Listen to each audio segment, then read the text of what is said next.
प्रकृति कौन है, हमारा प्रकृति और ईश्वर हमारे बीच में क्या संबंध है। जब ये सब को हम जानते हैं तब जाके हमें मनुष्य कहा जाता है, नहीं तो हम भी वही दो पैर वाला पशु कह सकते हैं।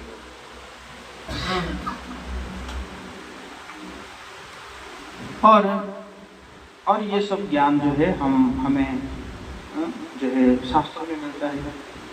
सबसे जो बेसिक ज्ञान है वो भगवद गीता से मिलता है। महाभारत में हम देखेंगे अर्जुन जो है हालांकि युद्ध के लिए बहुत ही तैयारी किए थे, लेकिन जैसे जाके अपने संबंधियों को देखते हैं तो मोह में पड़ जाते हैं। अब वो धर्म के लिए युद्ध करना भी भूल जाते हैं और कई प्रकार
जगन्नाथ लीला जलवाले तू न संभाले तो हमें कौन संभाले जगन्नाथ लीला जलवाले तू न संभाले तो हमें कौन संभाले हरे कृष्ण